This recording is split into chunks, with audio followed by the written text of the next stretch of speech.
बिस्मिल्लाहिर्रहमानिर्रहीम। अस्सलाम वालेकुम जी, मैं नजमुल हसन बाजवा हूँ। आज 4 फरवरी है और मंगल का दिन है। नाज़रीन किराम, कल रात 2 डेवलपमेंट्स ऐसे हुई हैं कि जिन डेवलपमेंट्स के बाद आज जो सुबह सवेरे का सूरज है वो किसी भी तौर पर पाकिस्तान मुस्लिम लीग नून के लिए, उनके हामियों के लिए या मौजूदा हुक्मरान सेटअप का जो मोहब्बत रखने वाले लोग हैं उनके लिए किसी भी तौर पर अच्छा नहीं है। ये बेचारे तड़प रहे हैं, बेचारे रो रहे हैं, कुछ समझ में नहीं आ रही। मैं मिसाल देता हूं, सुबह सवेरे राना सनाउल्लाह साहब की एक स्टेटमेंट मेरी नजरों के सामने से गुजरी है जिसमें ये वो बता रहे हैं, ये जो इमरान खान ने खत लिखा है आर्मी चीफ को, ये आर्मी चीफ और ये फौज और अवाम के दरमियान एक खलीज पैदा करने की कोशिश है, दिस एंड दैट। मुझे ये बताइए, किसी एक खत से एक शख्स एक खत लिख रहा है एक आर्मी चीफ को, उससे अवाम और फौज के दरमियान खलीज कैसे पैदा हो जाएगी? या तो आप मान लीजिए कि इमरान खान के पीछे सारी अवाम है कि जो वो कहेगा सारा कुछ, आप ये भी नहीं मानते हैं, और आप मतलब या फिर ये मान लीजिए कि उसका एक खत इतना असरअंदाज होता है, आप ये भी नहीं मानते हैं, और फिर एक खत से जिसमें कोई ऐसी बात नहीं है जिससे आपको सिर्फ ये शक पड़ना शुरू हो चुका है कि शायद अंदर खाते कोई बैकडोर, कोई ना कोई चीज बेहतरी की तरफ जा रही है, फौज और पीटीआई के दरमियान आपको फुसफुसाहट होना शुरू हो चुकी है। तो इन ना सिर्फ राना सनाउल्लाह साहब के बयान बल्कि और भी कुछ लोगों के बयान जो मेरी नजरों से गुजरे हैं, उससे लगता यह है कि काफी अच्छी खासी तकलीफ पहुंच रही है।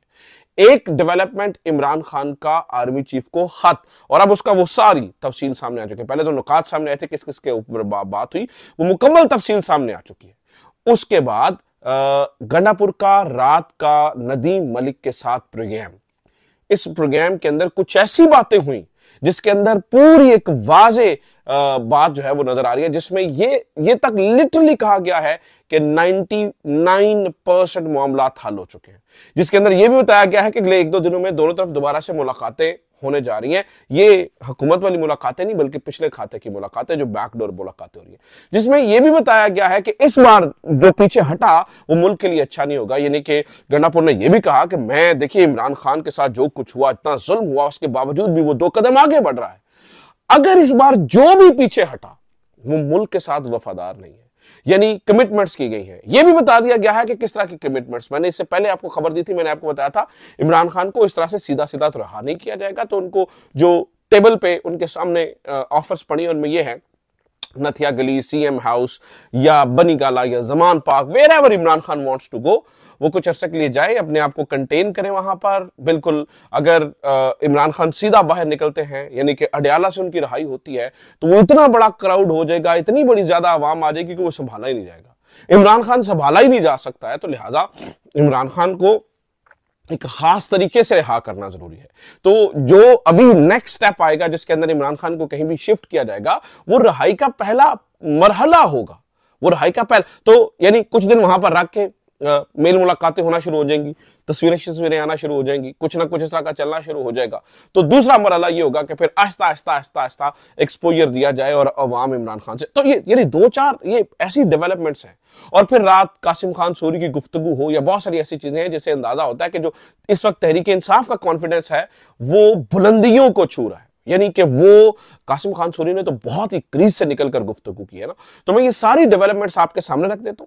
मैं ये जो गुफ्तगू अंदर खाते चल रही है, जो खत के सारी तफसीलात हैं, जो फिर बातें गंडापुर ने रात नदीम मलिक के साथ कहीं, एक बात का क्या मकसद है, उसके पीछे क्या कहानी है, ये सारा कुछ आपके सामने रख देता हूं। फिर आपको बजाते खुद अंदाजा लगा लीजिए, आप इन सारी चीजों को एनालाइज कीजिए और आप बजाते खुद अंदाजा लगा लीजिएगा कि इस वक्त ये जो बेचारे तड़प रहे हैं, जल रहे हैं, भुन रहे हैं, जिनकी मुश्किलात में इजाफा हो चुका है, जिन्हें समझ नहीं आ रहा हमारे साथ क्या हो रहा है, वो क्या ठीक जल रहे हैं, क्या ठीक उनकी जो है ना वो इस वक्त रूह तड़प रही है, या अभी भी उनके लिए कोई उम्मीद है। तो मैं आपके सामने चीजें रख देता हूं। सबसे पहले नाज़रीन किराम, जो इमरान खान ने आर्मी चीफ को खत लिखा है, इमरान खान ने उसकी तफसील बजाते खुद जारी कर दी है। उन्होंने क्या कहा, मैं एज इट इज, और इससे कुछ लोग कह रहे थे जी देखिए इमरान खान लेट गया। अच्छा, ये इनकी खुद ही समझ नहीं आती, कभी कहते हैं लेट गया, कभी कहते हैं बहुत सख्त खाता है। और भाई एक ही बात कर लो, इमरान खान ने बहैसियत साबिक वज़ीर आज़म आर्मी चीफ को खत लिखा है। इमरान खान ने अपनी पॉलिसी नहीं बदली, और जो उसके अंदर लैंग्वेज है वो तमीज के दायरे में है, लेकिन अपने मौके पर कायम रहकर इमरान खान ने बात की। इमरान खान ने क्या कहा, मैं जरा वो आपके सामने रखता हूं, फिर आप फैसला कीजिए। इमरान खान ने कहा, फौज भी मेरी और मुल्क भी मेरा है, यहां से खत का आगाज होता है। फौज भी मेरी है और मुल्क भी मेरा है। हमारे फौजी पाकिस्तान के लिए कुर्बानियां दे रहे हैं। दहशतगर्दी के खिलाफ जंग में कामयाबी के लिए जरूरी है कि कौम फौज के पीछे खड़ी हो, लेकिन अफसोसनाक अमर यह है कि एस्टैब्लिशमेंट की पॉलिसियों की वजह से फौज और अवाम में खलीज दिन ब दिन बढ़ती चली जा रही है। अब मुझे ये बताएं कि जो लेट गया हो वो तो रहम की भीख मांग रहा होता है, या वो ये बता रहा था कि ये आपकी गलतियां हैं जिसकी वजह से जो है ना वो अवाम से आप दूर हो गए। तो इमरान खान तो ये बता रहा है कि आपकी गलती है। फिर इसकी कुछ बुनियादी वजूहात हैं जिनको मद्देनजर रखते हुए एस्टैब्लिशमेंट को अपनी पॉलिसियों पर नजरसानी करने की जरूरत है, ताकि अवाम और फौज के दरमियान बढ़ते हुए फासले और फौज की बदनामी को कम किया जा सके। फौज की बदनामी को कम किया, इसमें इमरान खान ये कह रहे हैं जी फौज काफी बदनाम हो चुकी है एस्टैब्लिशमेंट की पॉलिसियों की वजह से, लिहाजा हमें कुछ करना चाहिए, कुछ चीजें जिससे फौज की बदनामी कम हो। तो मुझे बताइए कि इमरान खान कहां लेट रहा है इस पूरी गुफ्तगू के दरमियान। आगे चलिए, मैं आगे आपके सामने पढ़ के चलता जाता हूं। सबसे बड़ी वजह 2024 के इंतखाबात में तारीखी धांधली और अवामी मैंडेट की सरेआम चोरी है, जिसने अवाम के गुस्से को अंभारा है। 2024 की बात हो रही है, 2014 नहीं 2024 की बात हो रही है।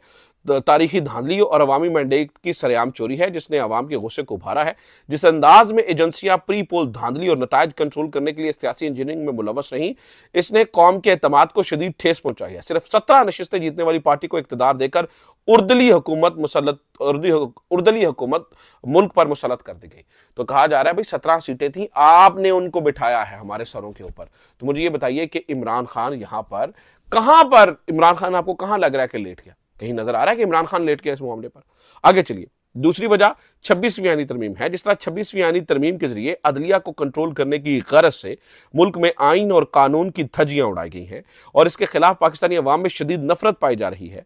मेरे मुकदमात पॉकेट जजेस के पास लगाने के लिए नासिर जावेद राना के ने फैसले को मुलतवी किया। अदालतों में जारी कोर्ट पैकिंग का मकसद यही है कि इमरान खान के खिलाफ मुकदमात मनपसंद जजेस के पास लगाकर अपनी मर्जी के फैसले लिए जा सके। इस सब का मकसद मेरे खिलाफ मुकदमात में मनपसंद फैसले, इंसानी हकूक की पामाली और इंतखाबी फ्रॉड की पर्दापोशी है, ताकि अदलिया में कोई शफाफ फैसला देने वाले ना हो। अब मुझे ये बताइए कि इमरान खान तो कह रहा है कि आपने ये जो मुझे अपने मनपसंद जजेस के पास, पॉकेट जजेस के पास आपने मेरा फैसला लगवाना था, इसलिए नासिर जावेद राना ने इसको डिले किया, इस फैसले को। तो मुझे बताइए इसमें क्या, इसमें तो वो उन्हें कसूरवार ठहरा रहे हैं, तो इसमें क्या ऐसी बात है? आगे चलिए, आगे मजीद बात होती है। तीसरी वजह पीका जैसा काला कानून है। इलेक्ट्रॉनिक मीडिया पर पहले ही कब्जा किया जा चुका है। अब पीका की सूरत में सोशल मीडिया और इंटरनेट पर भी कदगन लगाई गई है, इस सब की वजह से पाकिस्तान का जीएसपी स्टेटस खतरे में है। इंटरनेट में खलल की वजह से हमारी आईटी इंडस्ट्री को $1.72 बिलियन से ज्यादा का नुकसान हो चुका है और नौजवानों का करियर तबाह हो रहा है। चौथी अहम वजह मुल्क में सबसे बड़ी और मकबूल जमात पर रियासती दहशतगर्दी का मुसलसल सिलसिला जारी रहना है। हमारे लीडरान और कारकुनान पर चादर और चारदीवारी का तकद्दुस पामाल करते हुए 1 लाख से ज्यादा छापे मारे गए, 20,000 से ज्यादा वर्कर्स और सपोर्टर्स की गिरफ्तारियां की गई हैं, इन्हें अगवा किया गया है, लोगों के खानदानों को हिरासा किया गया है और तहरीक इंसाफ को कुचलने की गर्ज से मुसलसल इंसानी हकूक की पामाली की जा रही है, जिसने अवामी जज्बात को मजरू किया है। पांचवी वजह मुल्क में सियासी अदम इस्तेहकाम की बदौलत मईशत का बुरा हाल है, जिसने अवाम को मजबूर किया है। छठी वजह तमाम इदारों को अपने फराइज छोड़कर सियासी इंतकाम की गरज से तहरीक इंसाफ को कुचलने का काम करना है। मेजर कर्नल सतह के अफराद की जानिब से अदालती अहकामात की धज्जियां बिखेरने का सिलसिला जारी है। मुझे ये बताइए, ये खत तो चार्जशीट है, चार्जशीट। यानी इमरान खान बड़े अच्छे अंदाज से, और फौज और इमरान खान का और फौज और पीटीआई का और फौज और अवाम का ताल्लुक ठीक होना चाहिए, लेकिन इमरान खान ये नहीं कह रहा प्लीज मैनू छाड़ दो, मैनू फ्री कर दो। इमरान खान ये कह रहा है भाई आईनी तरीके से ठीक होना चाहिए। देखिए, हम आज हमें को कहे जी आप फौज, मैं तो बिल्कुल फौज मुखालिफ नहीं हूं, मैं तो अपनी फौज से मोहब्बत करने वाला आदमी हूं, लेकिन मैं ये चाहता हूं कि आईनी तौर पर मुल्क के बहाल रहे ना। ये जो आप मोहब्बत के सर्टिफिकेट जारी करते हैं वो हम नहीं कर सकते हैं, या हमें उसके ऊपर पूरा उतरना जरूरी नहीं है। मैं अपनी फौज से मोहब्बत करता हूं, ये मैं जानता हूं, ये अल्लाह जानता है। तो भाई ठप्पा लगाने की जो है ना वो जो जरूरत है वो अवाम ठप्पा लगा सकती है, और वो आइन और कानून के मुताबिक होनी चाहिए ये चीजें, ना कि ये भोंपू जो सुबह सवेरे से चीख रहे हैं कि ये हो गया, फलां हो गया, ढिमका हो गया। मैं मिसाल देता हूं ये किस तरह से चीख रहे हैं। आप जनाब राना सनाउल्लाह साहब का बयान सुनिए। राना सनाउल्लाह साहब कह रहे हैं कि जनाब शहबाज गिल के बयान ने और इमरान खान के खत ने शहबाज गिल का बयान और इमरान खान के खत का थीम एक ही है। आर्मी चीफ के नाम खत का मकसद फौज और अवाम के दरमियान फर्क डाला जाए और फौज और उसकी कमांड के दरमियान गलत फहमियां पैदा की जाए। अगर पाकिस्तान में फौज कमजोर होती है तो क्या खैबर पख्तूनख्वा में ये हुकूमत करेंगे? बॉर्डर वाले क्या करेंगे? राना सनाउल्लाह सीख पात। तो ये जो वजह है ना, यानी कि कह रहे हैं खत से जी आप फौज को बागी कर रहे हैं अपने चीफ से। यार ये कैसी बकवास है यार। मतलब सॉरी मैं इस तरह का गैर पार्लिमानी लफ्ज इस्तेमाल नहीं करता, लेकिन राना सनाउल्लाह साहब कैसी गुफ्तगू फरमा रहे हैं। मैं तो खैर इस बात से बड़ा ही हैरान हूं। अच्छा जनाब, अब जरा एक वजह यह होगी और दूसरी वजह मैंने आपको बता दी गंडापुर। तो गंडापुर वाले मामले को जरा मैं तफसीलन आपके सामने रख दूं। कुछ चीजें मैंने आपके सामने रख दी है। गंडापुर साहब का क्लेम यह है कि 99% चीजें ठीक हो चुकी है और उन्होंने कहा कि अब इससे पीछे कोई नहीं हट सकता। यानी कि जबान दे दी गई है, एस्टैब्लिशमेंट की जानिब से जबान दी गई है, उस जबान का एहतराम करेंगे और ये सारी चीजें की गई है।